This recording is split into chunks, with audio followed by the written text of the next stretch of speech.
Hello everyone, आज हम बात करने वाले हैं फाइट ब्रेक स्फीयर मूवी। कहानी की स्टार्टिंग में हमें बताया जाता है इस ब्रह्मांड के अंदर अनगिनत तारे हैं जिसके अंदर बहुत सी लाइफ विकसित होती हैं और फिर मिट जाती हैं। लेकिन इस दुनिया में एक ऐसी जगह भी है जो मार्शल एनर्जी से भरी हुई है। तभी हमें उसी दुनिया में शाओयान नाम के इंसान को दिखाते हैं। वो ही हमें ये सारी बातें बता रहा होता है। वो बताता है उसकी दुनिया में बहुत बड़े बड़े पहाड़, जादुई पेड़ पौधे और भी ऐसी बहुत सी यूनिक चीजें हैं। साथ ही वो बताता है कि इस दुनिया पे वो ही राज कर सकता है जिसके पास में सबसे हाई लेवल की दाव एनर्जी होगी। इस दुनिया में सब लोग अपनी दाव की एनर्जी को हाई लेवल का बनाने के लिए कोशिश करते रहते हैं। शाओयान बताता है कि वो अपनी दाव की एनर्जी को यूज नहीं कर पाता है, किसी कारण से उसने अपनी दाव की एनर्जी खो दी। तभी हमें शाओयान का बचपना दिखाते हैं। शाओयान शाओ क्लैन के मास्टर का सबसे छोटा बेटा है। वो बचपन से ही बहुत पावरफुल था। सब लोग उसकी तारीफ ही करते थे क्योंकि उसकी दाव की एनर्जी बहुत ही ज्यादा पावरफुल थी। शाओ क्लैन से होने की वजह से शाओयान फायर को बहुत आसानी से कंट्रोल कर सकता था। बचपन में जब शाओयान अपने दोनों भाइयों के साथ में शिकार पे जाता था तो अक्सर वो अपनी एनर्जी यूज करता रहता था और सबको हैरान करता रहता था। शाओ क्लैन ने एक लड़की को अडॉप्ट किया था जिसका नाम जी चैंग था। वो शाओयान की बहुत अच्छी दोस्त बन जाती है। एक दिन शाओयान अपनी शक्ति से चींटियों का घर जला रहा होता है। तभी उसकी मॉम वहाँ आ जाती हैं और उससे डांटते हुए कहती हैं, अपनी शक्ति का इस्तेमाल कभी भी कमजोरों को चोट पहुंचाने के लिए नहीं करना। तुम्हें किसी और की जिंदगी से खेलने का कोई हक नहीं है। शाओयान अपनी इस गलती को एक्सेप्ट कर लेता है और अपनी मॉम से माफी मांगता है। तभी वहाँ पर कुछ लोग आ जाते हैं जो कि उसकी मॉम के दुश्मन थे। तो उसकी मॉम शाओयान को अपनी एक रिंग पहनाती हैं और उसके बाद में एक जगह पर छिपा देती हैं और उसके बाद में उसकी मॉम उन लोगों से लड़ने लगती हैं। अपनी मॉम को खतरे में देखकर शाओयान बाहर आ जाता है और अपनी शक्तियों से उनकी मदद करने की कोशिश करता है, लेकिन इस बार उसकी शक्ति काम ही नहीं करती है। तभी उनमें से एक आदमी उसे उठाकर दूर फेंक देता है और वो अपनी पावर से उसे मारने ही वाला होता है कि उसकी मॉम वहां आ जाती हैं और उसे बचा लेती हैं। जब शाओयान की मॉम उसे उठा रही होती हैं तो उनमें से एक आदमी तलवार से उसकी मॉम पे अटैक कर देता है। फिर वो उसकी मॉम के पास आकर कहता है, तुम्हारा बेटा तो किसी काम का नहीं है और जल्दी वो चीज मेरे हवाले कर दो। दरअसल में वो आदमी शाओयान की मॉम से किसी चीज को छीनने के लिए आया था जिस शक्ति से वो दुनिया पे राज कर सकता था। लेकिन शाओयान की मॉम उस आदमी से कहती है, मैंने उस चीज को अब से बहुत समय पहले ही तोड़ दिया था, अब मेरे पास में वो चीज नहीं है। तभी उनमें से ही एक आदमी शाओयान की मॉम की आंखें छीन लेता है और फिर वो आदमी उसकी मॉम की लगी हुई तलवार को और अंदर कर देता है और उसके बाद में वो लोग वहां से चले जाते हैं। तभी शाओयान भागकर अपनी मॉम के पास आता है तो उसकी मॉम अपनी आखिरी सांसें ले रही होती हैं और उससे कहती हैं, जो रिंग मैंने तुम्हें दी है उसे अपने हाथ से कभी भी मत निकालना, और ये कहकर वहीं मर जाती हैं। इसके बाद हमें कई साल बाद का सीन दिखाया जाता है जहां शाओयान बड़ा हो चुका था, लेकिन उस दिन के बाद से शाओयान अपनी दाव शक्ति को कभी भी यूज नहीं कर पाया था और इसी वजह से वो हमेशा परेशान रहता था। उसकी अपने भाइयों से भी लड़ाई होती रहती थी, लेकिन जी चैंग उसकी अभी भी अच्छी दोस्त थी। इसके बाद हमें दिखाते हैं शाओयान के दोनों भाई शाओ ई और शाओ टेन को। दोनों को शाओ क्लैन की सेना में भर्ती किया जा रहा होता है। उनके फादर सभा में उन्हें वेपन्स देके सम्मानित कर रहे थे। वो शाओ ली को स्वॉर्ड और एक तलवार देते हैं और वो शाओ ई को एक भाला और एक चाबुक देते हैं। शाओयान भी वही होता है। वो अपने भाइयों के लिए काफी खुश था और अपनी शक्ति ना होने की वजह से वो अपने क्लैन के लिए कुछ नहीं कर सकता था, इसीलिए उसे हमेशा अपने लिए बुरा लगता रहता था। तभी वहाँ पर यू लैंग सेक्ट के लीडर और उसकी राजकुमारी मिस नालान आते हैं। असल में मिस नालान की शादी शाओयान से तय हुई थी, लेकिन मिस नालान अपनी एंगेजमेंट को तोड़ने आई थी जो कि उनके सेक्ट के लिए बहुत बुरी बात थी। जब मिस नालान एंगेजमेंट तोड़ने को कहती हैं तो सबको गुस्सा आ जाता है। तो यूलान सेक्ट के लीडर उसके बदले में शाओलैन के पिता को एक पिल ऑफर करते हैं जिससे कोई भी इंसान अपनी दाव एनर्जी को बढ़ा सकता था, लेकिन शाओलैन के पिता उसके लिए मना कर देते हैं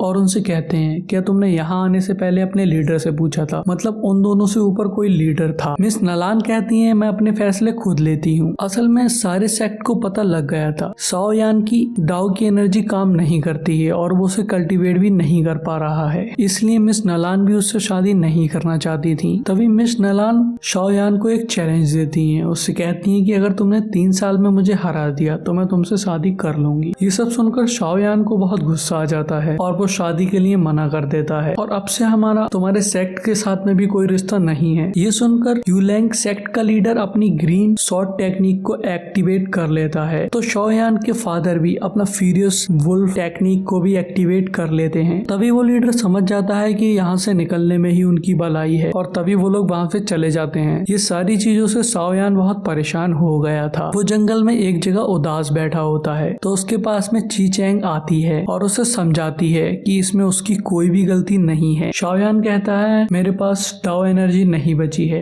मैं इस क्लैन में रहने के लायक नहीं हूँ। तो ची चैंग उसे समझाती है कि तुम हिम्मत मत हारो और अपनी कल्टीवेशन पर फोकस करते रहो, तुम्हें अपनी डाओ एनर्जी वापस मिल जाएगी। तभी ची चैंग शाओयान से कहती है तुम अपनी डाओ की एनर्जी को इस घास पर यूज करो। तो शाओयान ऐसा ही करने की कोशिश करता है। तभी ची चैंग चुपके से अपनी एनर्जी से उस घास को जला देती है, लेकिन शाओयान को ये लगता है कि उसकी एनर्जी काम कर गई, उसकी दाव एनर्जी वापस आ गई, जिससे वो बहुत ज्यादा खुश हो जाता है। तभी ची चैंग उससे कहती है हम जुनान एकेडमी चलते हैं, वहाँ पर तुम अपनी एनर्जी कल्टीवेशन की प्रैक्टिस कर अपनी शक्तियों को वापस ला सकते हो। शाओयान भी ये मान जाता है और वो दोनों ही एकेडमी में पहुंच जाते हैं। तभी वहाँ पर शाओयान के फादर आ जाते हैं और उसे खींच कर वहाँ से ले जाते हैं और फिर वो शाओयान पे बहुत गुस्सा होते हैं और कहते हैं तुम्हारी मॉम ने तुम्हें बचाने के लिए अपनी जान दे दी थी और तुम शक्ति के ही पीछे पड़े हुए हो। तो शाओयान भी उन पर गुस्सा होकर कहता है हाँ मुझे अपनी शक्तियाँ वापस चाहिए जिससे मैं उन लोगों को मार सकूं जिसने मेरी मॉम को मारा था। ये सुनकर उसके फादर काफी गुस्से में आ जाते हैं और उसके एक थप्पड़ मार देते हैं और कहते हैं अगर तुम्हारी मॉम जिंदा होती तो वो देखकर बहुत परेशान होती। इसके बाद में वो वहाँ से चले जाते हैं। शाओयान इन सब बातों से परेशान होकर सुसाइड करने का फैसला करता है और फिर वो एक पहाड़ की चोटी पर पहुंच जाता है। तभी उसे एक आवाज सुनाई देती है जो उसे कह रही होती है क्या तुम सच में मरने वाले हो लड़के। शाओयान डर कर इधर उधर देखने लगता है लेकिन उसे वहाँ कोई भी नहीं दिख रहा होता है। तभी उसे पता लगता है आवाज उस रिंग से आ रही थी जिस रिंग को उसकी मॉम ने उसे दिया था। शाओयान डर कर उस रिंग को उतार कर फेंक देता है और जैसे ही उसके हाथ से वो रिंग निकलती है वो अपनी दाव की पावर को फील कर पाता है। तब उसे पता चलता है कि उसकी रिंग उसकी कल्टीवेशन में रुकावट ला रही थी और उसकी सारी दाव की एनर्जी को एब्जॉर्ब कर रही थी। तभी वो रिंग वापस उसके पास आ जाती है। तभी उसमें से मास्टर याओ चिन की स्पिरिट बाहर निकलती है जो कि शाओयान की मॉम के मास्टर थे।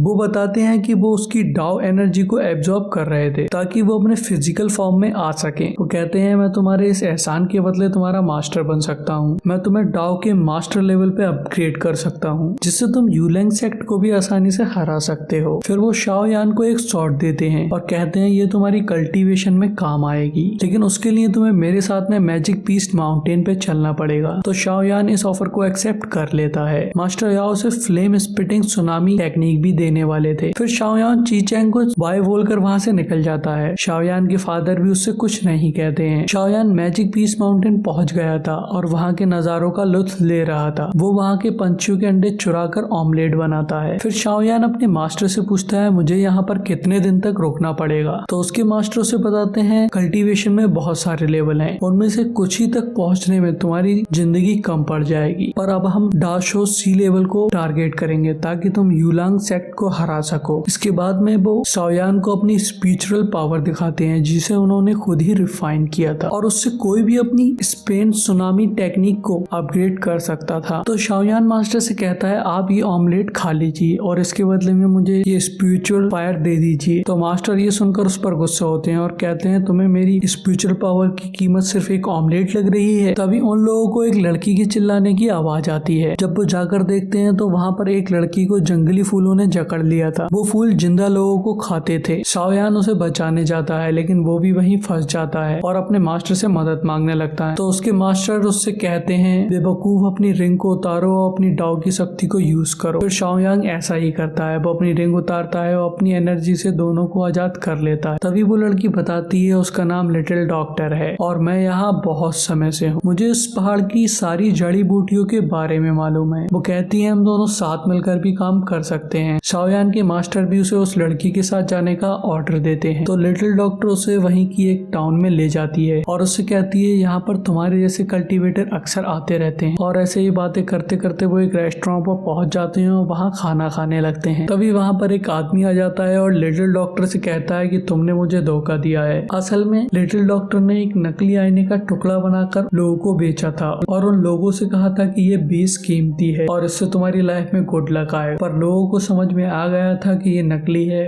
लिटिल डॉक्टर ने उन्हें बेवकूफ बनाया है, इसीलिए वो सारे लोग उसके पीछे पड़ गए थे। तो इसलिए शाओयान और लिटिल डॉक्टर को वहाँ से भागना पड़ जाता है। उस सिटी के लीडर के बेटे मैंगली को भी यही आईना किसी ने दिखाया था, पर वो जानता था ये नकली है और उसे असली आईना चाहिए था क्योंकि उसके पीछे खजाने का नक्शा बना हुआ था। वो उस नकली आईने को देखकर समझ गया था जिस किसी ने भी ये आईना बनाया है या उसने असली आईना जरूर देखा होगा। इधर वो लोग भागते भागते वुल्फ क्लेन की मेन बिल्डिंग में घुस जाते हैं और वहाँ उनके पीछे आने की हिम्मत कोई भी नहीं कर पाता है, पर वुल्फ क्लेन के सिपाही उन्हें पकड़ लेते हैं और वो आदमी जिससे मैंगली पूछताछ कर रहा था वो आदमी बता देता है कि इसी लड़की ने उसे वो आईना बेचा था। मैंगली उससे असली टुकड़ा मांगता है, लेकिन लिटिल डॉक्टर चालाकी से वहाँ से भाग जाती है, लेकिन शाओयान वहाँ फंस जाता है। लेकिन उसी टाइम पर मास्टर अपनी शक्तियों से वहाँ का टाइम रोक देते हैं और शाओयान को भागने का मौका मिल जाता है और वो लिटिल डॉक्टर को भी रास्ते से उठाकर बहुत तेजी से भाग जाता है। तो शाओयान मास्टर से कहता है, वैसे मास्टर आप मेरे साथ हैं तो मुझे कल्टीवेशन की जरूरत ही नहीं। तो उस पर मास्टर कहते हैं, मेरी शक्तियाँ ज्यादा नहीं बची हैं, तुम्हें ये सब सीख कर अकेले रहना सीखना होगा। तभी शाओयान एक गुफा के अंदर आ जाता है जहाँ लिटिल डॉक्टर खाना बना रही थी। वो शाओयान को बताती है कि उसके पापा जानवरों के डॉक्टर थे और माँ इंसानों की डॉक्टर थी। हमेशा से चाहते थे लिटिल डॉक्टर एक एल्केमिस्ट बने जो कि लोगों की डाउ एनर्जी बढ़ाने के लिए पिल्स बना सके, लेकिन उसके पेरेंट्स अब इस दुनिया में नहीं। लेकिन मरने से पहले उसके पेरेंट्स ने उसे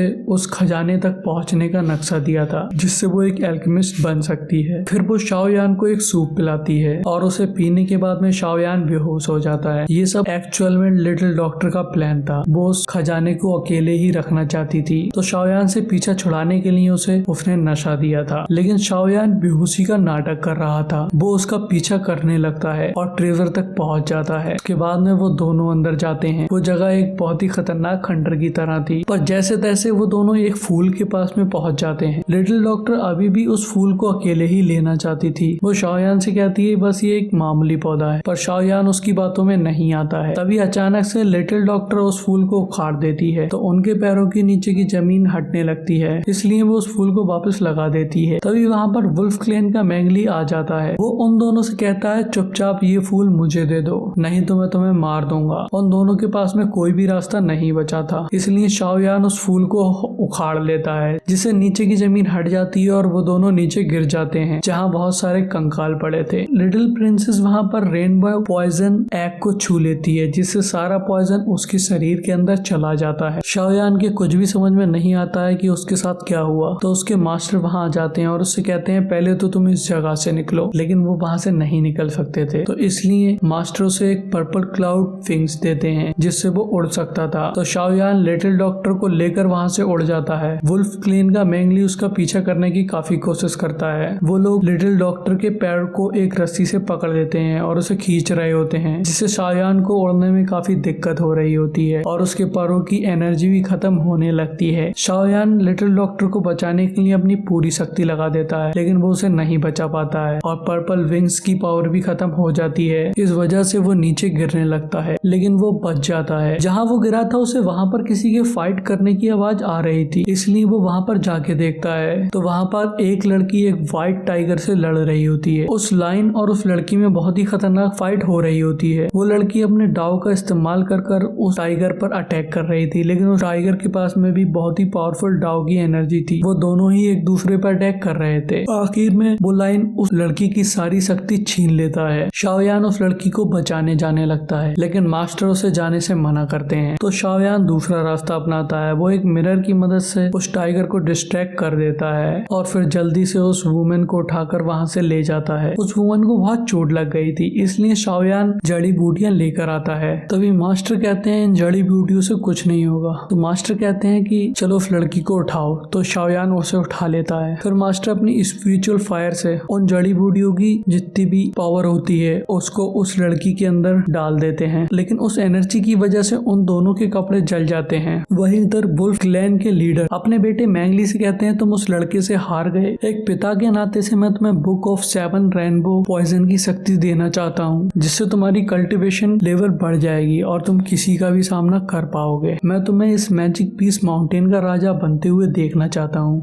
फिर वो कहते हैं मुझे इस बार कोई भी बेवकूफी नहीं चाहिए। वो कहते हैं हमारे पास कोई भी रास्ता नहीं है, इस लड़की के अंदर ही वो पॉइजन है, तो हम इसलिए इसी के ब्लड से वो पिल बनाएंगे। उस प्रोसेस में हमें 100 सोल और 1000 स्पिरिट की जरूरत पड़ेगी। इसके बाद में में हमें शाओयान को दिखाते हैं जो कि सोया हुआ था और वो वुमेन उसे मारने लगती है क्योंकि उसे लग रहा था कि शाओयान ने उसके साथ में कुछ गलत किया है क्योंकि उन दोनों के कपड़े नहीं थे। लेकिन शाओयान उसे शांत कराता है और उसे समझाता है ये सब स्पिरिचुअल पावर की वजह से हुआ है और उसी वजह से उस लड़की की जान बच पाई। इसके बाद में शाओयान वहाँ से जाने लगता है लेकिन वो लड़की उसे रोक लेती है और उससे कहती है तुम एक कमजोर लड़की को ऐसे बीच जंगल में छोड़ के जा रहे हो। शाओयान कहता है मुझे अपनी दोस्त लिटिल डॉक्टर को वुल्फ क्लैन के लीडर से बचाना है। तो वुमेन शाओयान से बोलती है कि मेरी सारी पावर उस व्हाइट लॉयन ने छीन ली है, तुम मुझे मेरी पावर वापस दिलाने में मदद करो, मैं तुम्हारी मदद तुम्हारे दोस्त को छुड़ाने में करूंगी। तो शाओयान इसके लिए राजी हो जाता है। तभी वो दोनों एक जंगली पिग को पकड़ते हैं। तभी वो लोग उस पिग को व्हाइट लाइन के सामने डाल देते हैं। व्हाइट लाइन उस पिग को खाकर सो जाता है। तभी शाओयान गुफा के अंदर जाता है और वो वुमेन बाहर पहरा देती है। शाओयान अंदर देखता है उस लाइन के 2 बच्चे भी थे। वो वहाँ पर अंदर पर्पल क्रिस्टल ढूंढ रहे होते हैं जो कि उन्हें मिल जाते हैं और साथ ही वहाँ पर उन्हें एक पर्पल लिक्विड भी मिलता है। तो उसके मास्टर कहते हैं ये काफी बेशकीमती है, इसे इन बोतलों में भर लो। वो उसे कुछ बोतल देते हैं जिनमें वो भर लेता है लेकिन वहाँ पर कुछ लिक्विड रह जा रहा होता है तो इसलिए शाओयान उस लिक्विड को पी लेता है। तो मास्टर कहते हैं तुम्हें इसे अभी नहीं पीना था। और इधर गुफा के बाहर उस लाइन के बच्चे आ जाते हैं और उसे नींद से उठा देते हैं। तो वुमेन देखती है शाओयान बाहर आ रहा है तो इसलिए वो उस लाइन को डिस्ट्रैक्ट करने के लिए एक पत्थर उसकी तरफ फेंक के मारती है। तो व्हाइट लाइन भी उस पर अटैक करते हुए उसके पीछे आता है लेकिन किसी तरह वो बच रही होती है। लेकिन तभी सही टाइम पर शाओयान आकर उसे वो क्रिस्टल दे देता है जिससे उसकी शक्तियां वापस आ जाती हैं। इस बार वो एक ही अटैक में व्हाइट लाइन को घायल कर देती है। तभी वो उसे जान से मारने जा रही होती है लेकिन उस लाइन के बच्चे उसके सामने आ जाते हैं, उसे रोकने की कोशिश करते हैं। तो वो वुमेन उन्हें भी मारने जा रही होती है लेकिन शाओयान उसे रोक लेता है कि तभी शाओयान उस पर्पल लिक्विड की उल्टी कर वहीं बेहोश हो जाता है। वो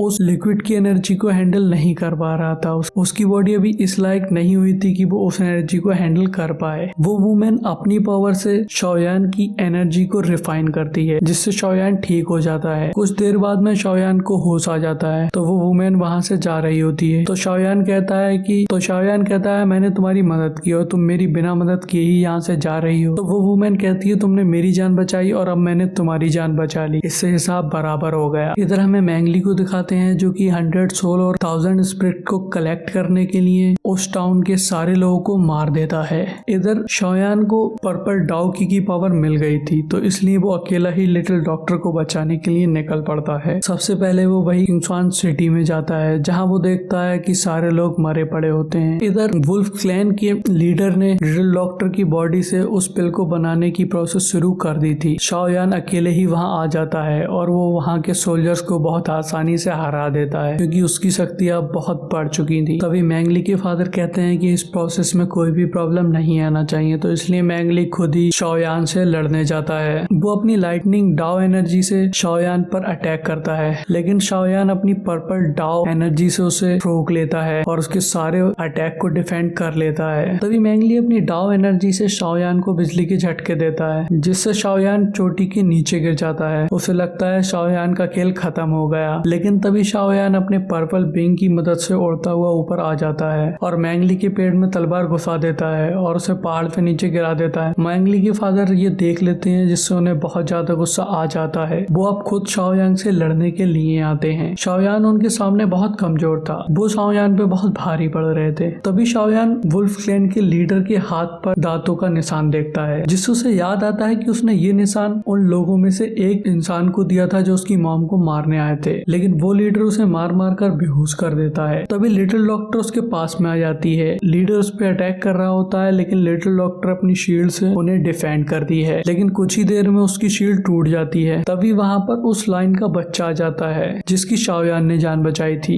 तो वो वुल्फ क्लैन के लीडर का ध्यान भटकाने लगता है। तो लिटिल डॉक्टर शाओयान को जगाने की कोशिश कर रही होती है लेकिन वो उठ ही नहीं रहा था। इधर सपने में वो अपनी मॉम को देख रहा था कि तभी उसकी आंख खुल जाती है और तभी उसकी स्पिटिंग सुनामी टेक्निक एक्टिवेट हो जाती है। हालांकि उसने वो अभी तक नहीं सीखी थी लेकिन उसे अपने आप पे पूरा भरोसा था और वो बहुत ही गुस्से में था। तभी वो उस टेक्निक से कुछ बार करता है जिससे वुल्फ क्लैन का लीडर वहीं मर जाता है। तभी हमें उस इंसान को दिखाते हैं जिसने शाओयान की मॉम को मारा था। वो अपनी शक्तियों से शाओयान पर नजर रखे हुए था। दरअसल में वही यूलांग सेक्ट का पुराना प्रेसिडेंट है। इधर शाओयान लिटिल डॉक्टर को अलविदा कहकर अपने आगे की टारगेट पे बढ़ जाता है। उसके मास्टर से बताते हैं अब हम टैगर डिजर्ट जाएंगे जहाँ पर तुम्हें लोटस फायर की शक्तियों को हासिल करना होगा और इस मूवी का यहीं पर एंड हो जाता है।